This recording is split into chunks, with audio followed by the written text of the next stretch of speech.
What up mga solid subscribers no? So ngayon guys, meron tayong papanoorin ngayon no? So very big shout sa'yo sa kung sino ka man nag-send sa'yo. Alam kong ayaw mo po magpabanggit kung sino ka po no?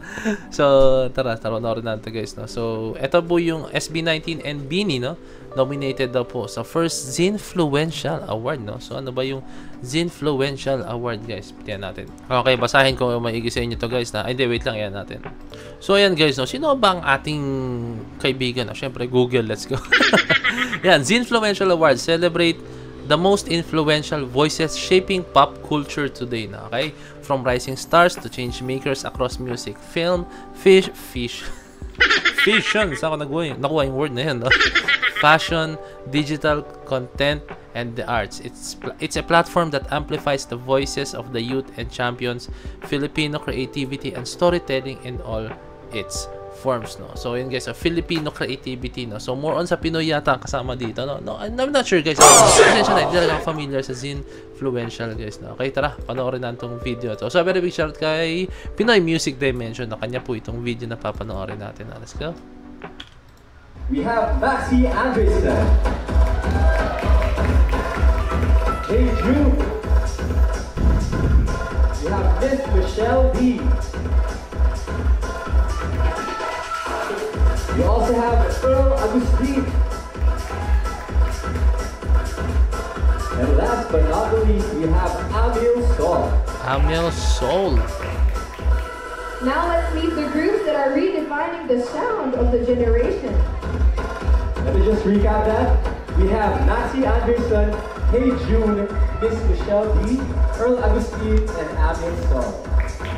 Give it a round of applause, please. Now let's meet the groups that are redefining the sound of the generation. The Zinfluential P-pop group nominees. Our Zinfluential P-pop group nominees, we have Beanie. SB19. Bigot no?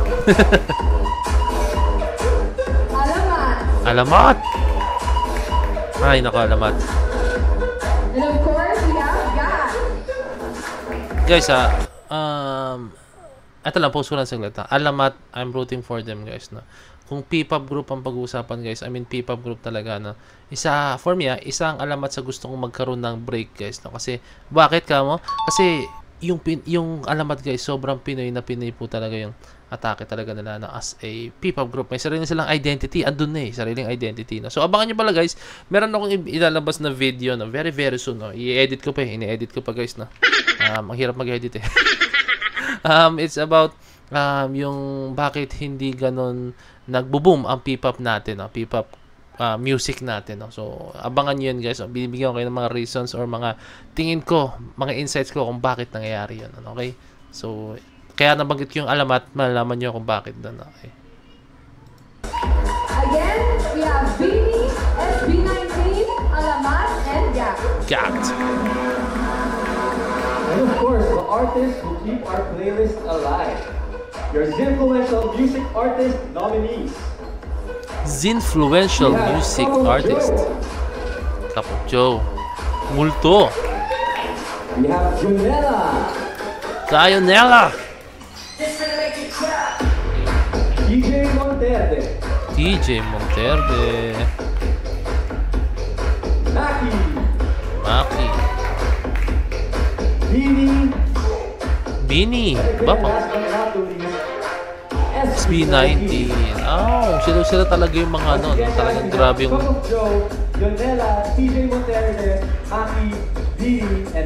sila yung mga sobrang sinasoundtrip yung mga kanta ngayon. From screaming, these storytellers keep us hooked. Here are the nominees for Zinfluential Filmmaker and Zinfluential Scene Stealer Awards. For our Zinfluential Filmmaker, we have Zig Dulay.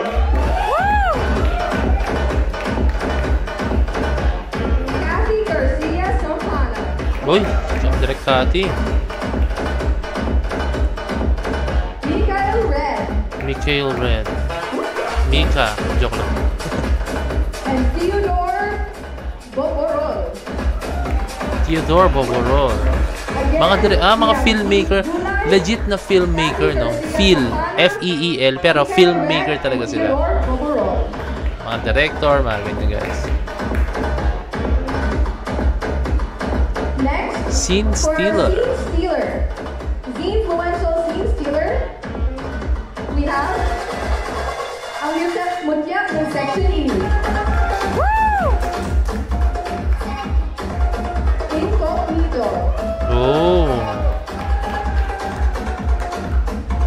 Beauty Empire.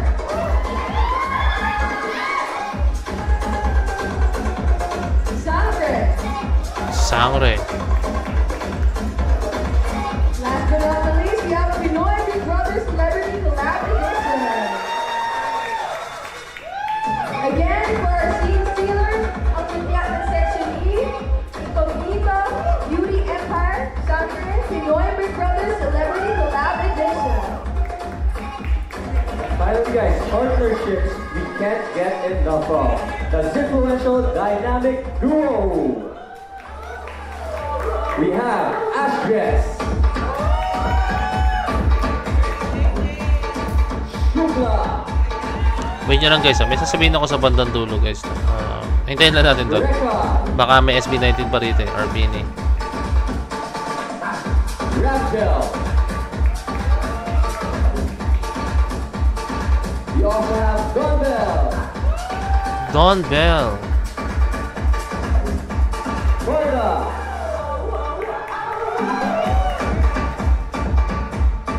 Wilka, Castilla, and last but not the least, we have JM Tiang. Once again, we have Ashgress, Shukla, Reka, Yun na siya, guys, yun na siya. Donbell, Barla, Wilka, Castilla, JM Tiang. Okay guys, no? May explain lang ako sa inyo, no? So, sana wag tayong ewan ko, siyempre, baka hindi ka maiwasan yan, guys. Pero for me, wag tayong magkagulo or what na, ay, hindi, sisiraan natin yung mga tao, no? Since nakita natin, Bini nandun, no? Andun yung SB19, andun yung Alamat, andun yung GAT, no? So, andun sila na kasama sila sa ganyang klaseng awards guys, no? Tapos fellow nominees pa sila guys, no? Huwag tayo mag-away, no? Kasi matuwa na tayo guys, kasi syempre nakikilala na po ang P-pop ngayon, no? Diba? So sobrang nakikilala na ang P-pop ngayon guys, no? Nare-recognize na po sila, no? As in, pag halimbawa may mga event or what, diba? Napakaswerte natin dahil yung mga P-pop na sinusuportahan natin, mga P-pop talaga na nagsisimula pa lang is nabibigyan agad sila ng spotlight guys, no? Nabibigyan sila ng spotlight, no? Kaya sana po, no? Wag nating gawing toxic po yung P-pop community, no? Kasi the more na magiging toxic yan, no? Baka isipin ng ibang mga organizers or mga event organizers or mga basta yung mga organizers na pwedeng kumuha sa mga, pwede sila mag-perform sa TV or mag-live sa mall or mag-perform sa isang music festival or kung saan man international, diba? No?